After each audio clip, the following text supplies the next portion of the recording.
It was in the early 2000s as a dairy farmer that Chris White decided to plant trees, as many as 8,000 along 4 of the rivulets on his farm at Wattle Grove, south of Cygnet. Chris and his wife Juliana ran a herd of Friesian cows, supplying Pura Milk and the Bruny Island Cheese Company. The planning was driven by the sight of deteriorating riverbanks, soil erosion, animal welfare, and a desire to leave the farm in better condition than before. 15 years later, the initiative has changed the nature of the farm and provided the CSIRO with an opportunity to generate some very real evidence on how trees can lift farm productivity and environmental sustainability. We are actually standing in one of the gullies where we have planted a number of trees. We've planted globulus on the outside of each of these gullies and blackwoods in the centre.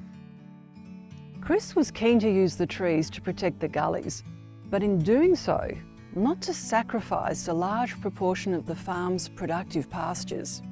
The farm was a dairy farm, Sally, and dairy farms are pretty well denuded of trees. And so when we came here, there was hardly any trees in the gullies at all. The cattle walk through that area and they're a very heavy animal and they break up that area, they break up the soil and they make a bit of a mess.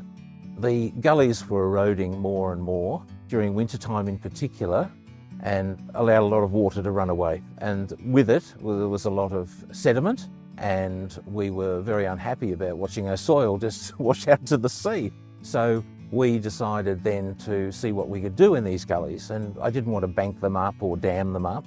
I wanted to use them. I didn't want to lose the land to farming. Private Forest Tasmania came in and gave us the guidance, gave us the time, gave us the leadership. We took advantage of their experience and were able to help me think about putting some trees in what is called the riparian areas of this farm. CSIRO came along and they did very in-depth research on whether these trees are actually going to rob us of, if you like, nutrients or moisture into the paddocks, and it just isn't the case. In fact, they add a little bit more shelter to the paddocks. Philip Smithhurst is a water quality scientist with the CSIRO. Worldwide, it's recognised that water coming out of farmed areas presents water quality problems.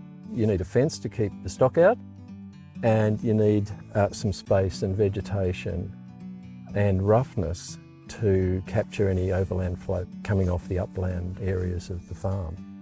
On these sorts of dispersive soils, you have an issue with tunnel erosion.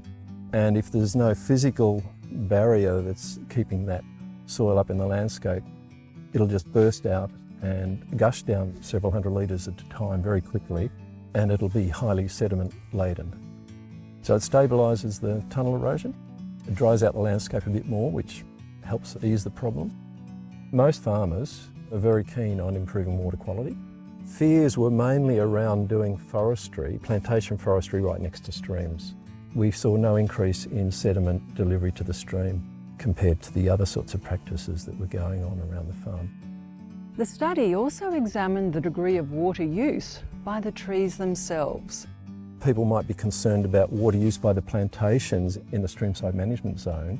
We found almost non-detectable effect.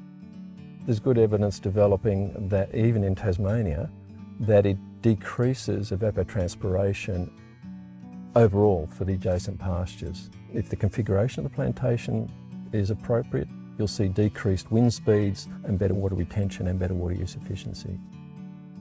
We've put in probably about 7,000 or 8,000 trees, and we've put fences around those trees to keep the animals out at times, and other times, like today, we actually open up the paddock and allow the cattle to come into these forested areas, so you don't actually lose any of your farm at all.